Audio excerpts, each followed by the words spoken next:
कापसेवाडी येथील शेतकरी मेळाव्यासाठी उपस्थित असलेले या देशाचे कृषी मंत्री व या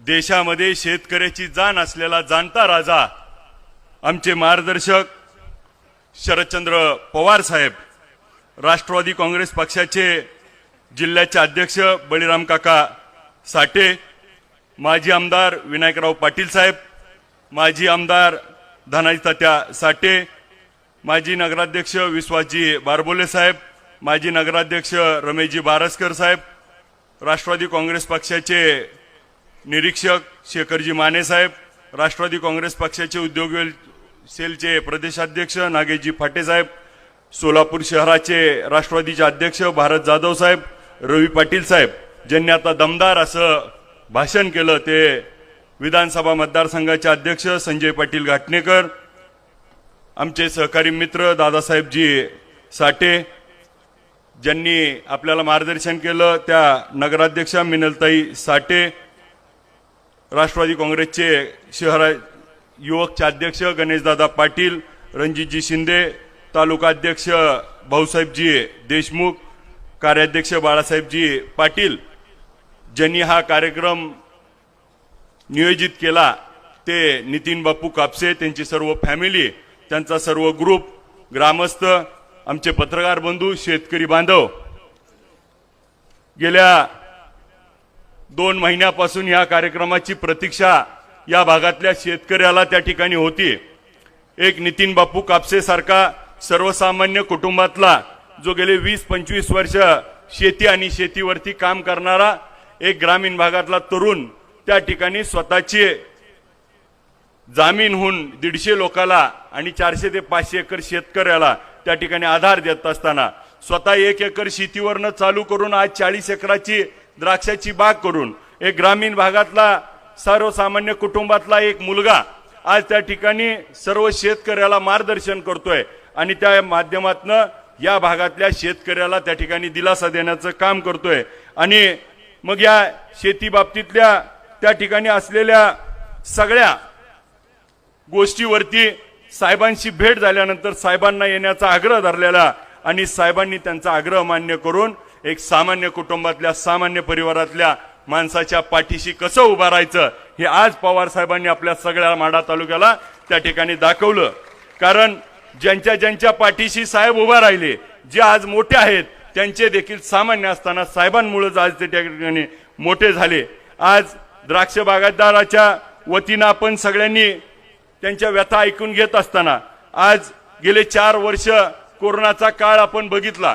कोरोनाच्या काळामध्ये जी परिस्थिती होती, आज द्राक्षाचं उत्पन्नाच्या बाबतीमध्ये सगळ्यांनी सांगितलं, आज द्राक्षाची परिस्थिती जर बघितली तर 13 लाख टनावरती आपलं उत्पन्न गेलंय।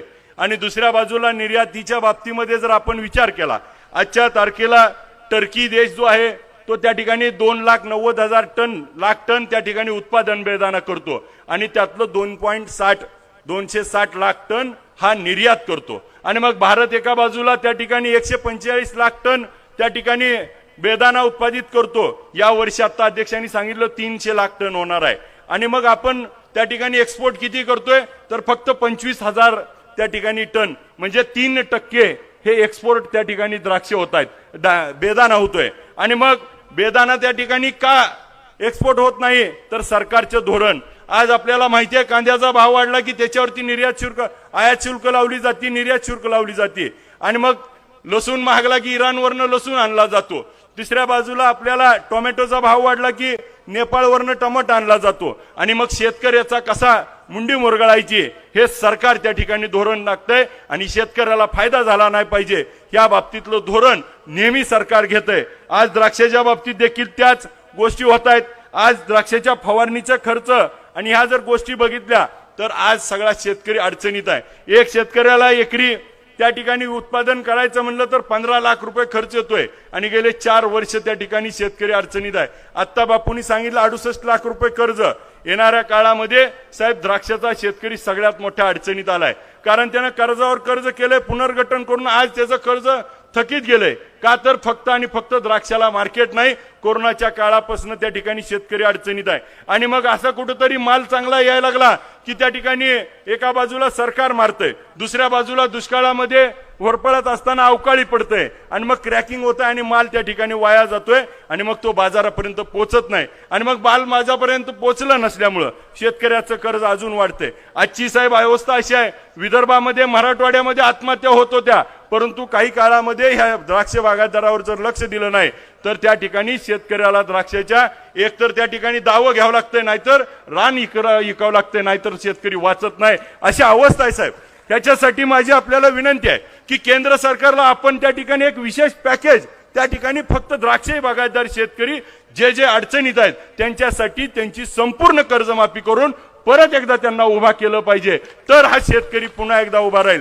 कारण गेले 4 वर्ष त्या ठिकाणी शेतकरी खूप मोठ्या संकटात अडचणीत आलाय आणि त्या अडचणीतनं बाहेर काढण्यासाठी केंद्राची मदत होणं आवश्यक आहे. आज द्राक्ष बागायतदाराच्या अनेक समस्या आहेत. ह्या अनेक समस्या बरोबर साहेब एक समस्या अशी आहे की आज द्राक्षाचं त्या ठिकाणी उत्पन्न होतं आणि दुसऱ्या बाजूला त्या ठिकाणी द्राक्ष विकायला मार्केटमध्ये जात असताना आपला माल त्या ठिकाणी आला की अवकाळीचं कुठेतरी संकेत येतात आणि मग व्यापारी त्या ठिकाणी लगेच कवडी मोलानं त्याचे रेट निम्म्यानं खाली पाडतो आणि मग माल बघून त्या ठिकाणी शेतकऱ्याला अडचण असते आणि मग भाव त्या ठिकाणी निम्म्यावर आणतात.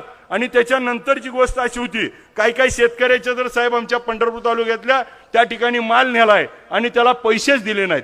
आज त्या ठिकाणी आम्ही पोलीस स्टेशन मार्फत त्या ठिकाणी केसेस केल्यात. व्यापारी पळून गेलाय, आज व्यापारी त्याचा फोन उचलत नाही. आज त्या ठिकाणी मुंबई, पुणे, सांगली कुठलाही व्यापारी येतो त्या ठिकाणी माल ठरवतो, माल घेऊन जातो, महिन्यात पैसे देतो म्हणतो आणि परत फोनच उचलत नाही. आणि मग पोलीस स्टेशनला गेलं तर पोलीस स्टेशन म्हणतंय तुमचं अग्रीमेंट आहे का, तुमचे कागद आहेत का, आणि मग त्याच्यावर गुन्हा कारवाई करायची म्हणलं की त्या ठिकाणी पोलीस डिपार्टमेंट देखील त्या ठिकाणी मदत करत नाही. आणि मग शेतकरी एका बाजूला उत्पन्न घेतोय, कुठेतरी उत्पन्न येतंय आणि त्या ठिकाणी विकलं जातंय, तर त्या ठिकाणी व्यापारी देखील त्या ठिकाणी काही प्रमाणात फसवला जातोय.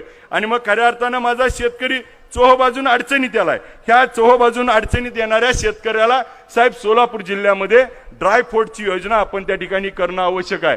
मग या सोलापूर जिल्ह्यामध्ये 24,000 त्या ठिकाणी कंटेनर देशामध्ये केळीचे होतात, त्यातले 12,000 कंटेनर एकट्या सोलापूर जिल्ह्यातनं जातात.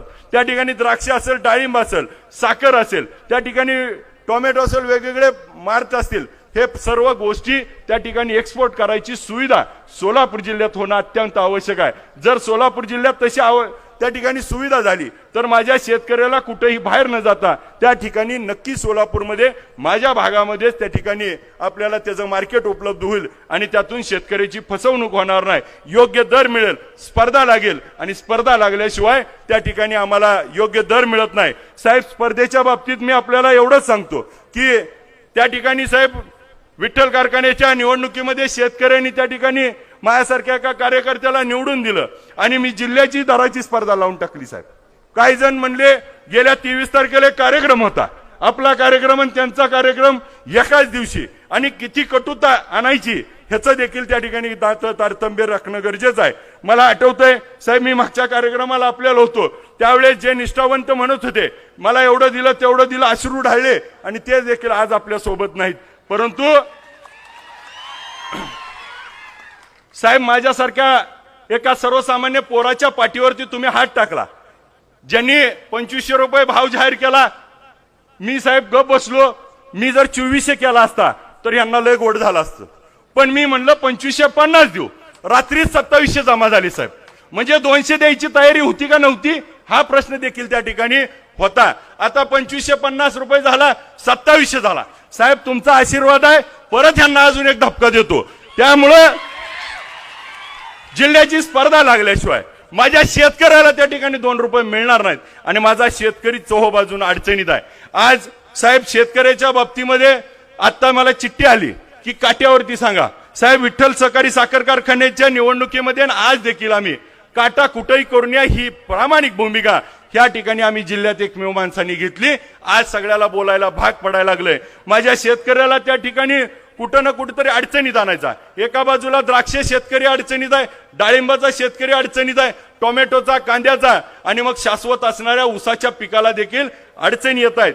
खऱ्या अर्थानं एका बाजूला साहेब मागच्या कार्यक्रमाच्या वेळेस मला तुम्ही इकडून जाताना त्या ठिकाणी पुण्याला नेलं गाडीत बसवून, आणि त्याची इतकी चर्चा झाली आणि इतक्या बातम्या झाल्या. आज आता बारामतीवरनं माड्याला त्या ठिकाणी हेलिकॉप्टरनं घेऊन आलात. त्या ठिकाणी माझ्यासारख्या सर्वसामान्य कार्यकर्त्याला ह्यापेक्षा जास्त काय लागतं. आज साहेब मराठा समाजाचं आणि धनगर समाजाचं आंदोलन मोठ्या प्रमाणात सुरू आहे. आज साहेब ह्या भागामध्ये मराठा समाज आणि धनगर समाज हाच आजच्या काळामध्ये साहेब शेतकरी आहे. हा द्राक्षाचा असेल, ऊसाचा असेल, डाळिंबाचा असेल, केळीचा असेल. आज हा शेतकरी त्या ठिकाणी ह्या समाजातली पोरं आज त्या ठिकाणी शेतीमध्ये अडचणीत आहेत. तर आरक्षण तर मिळालंच पाहिजे. आरक्षणाच्या बाजूने तर आम्ही खंबीरपणे उभा आहोत. परंतु आरक्षण मिळत असताना त्या समाजातली लोक ह्या शेतकरी देखील अडचणीत आहे. त्यांना देखील मोठी कर्जमाफी एक पॅकेज देऊन या शेतकऱ्याला यातून बाहेर काढणं गरजेचं आहे. कारण माझा शेतकऱ्याचं मगाशी साहेब आपण येताना गाडीमध्ये सांगितलं मला की साहेब काल एका कार्यक्रमाला गेल्यानंतर साहेबांनी एका गावात गेल्यानंतर त्या गावामध्ये माहिती घेतली तर एका शेतकऱ्याचा 42 कांड्यावरती ऊस होता. 138 टन त्या ठिकाणी एकरी ऊस काढला. साहेब त्याचा ऊस बघायला गेले होते. आणि मग साहेबांनी त्यानंतर एक गोष्ट सांगितली की त्या गावात मी माहिती घेतली तर त्या गावामध्ये 600 विद्यार्थी मुलं त्या ठिकाणी इंजिनियर झालेत, 250 मुली इंजिनियर झाल्यात. साहेब आमच्या माढा तालुक्यात मगाशी नेते मंडळींनी मला कानात सांगितलं आमच्याकडे शिक्षण संस्था सुद्धा झाल्या नाहीत. मग नेमका विकास नेमका कोणता आणि कसा ह्याच्यावरती प्रश्नचिन्ह समोर होतोय.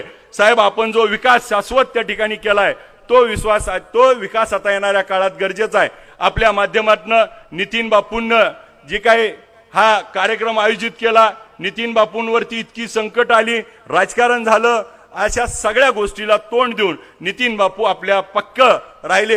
नितीन बापूची एक चांगली सवय आहे, जी खरं आहे ती पटकन बोलून टाकतात. मागं पुढं काय नसल्यामुळं त्या माणसाच्या मनात काही नसतं. मला नितीन बापू आपल्याला या माध्यमातून एवढंच सांगा वाटतं की आपण पवार साहेबांचा विचार धरलाय, पुढच्या काळात देखील पवार साहेबांच्या विचारावर आपण चालावं. नक्की आपल्याला शेती आणि शेतकऱ्याच्या बाबतीमध्ये नक्की आपल्याला पाठीशी साहेब उभा राहतील. या भागातल्या शेतकऱ्याचे जे जे काही प्रश्न आहेत त्यावरती आता आपल्याला साहेब त्या ठिकाणी मार्गदर्शन करतील. मी या निमित्ताने एवढंच सांगतो की आपल्या ऊसाला चांगला भाव योग्य काटा देईन. आपण सगळ्यांनी विठ्ठल कारखान्याला ऊस घालावा. मला बोलण्याची संधी दिली त्याबद्दल आभार व्यक्त करतो आणि थांबतो. जय हिंद, जय महाराष्ट्र.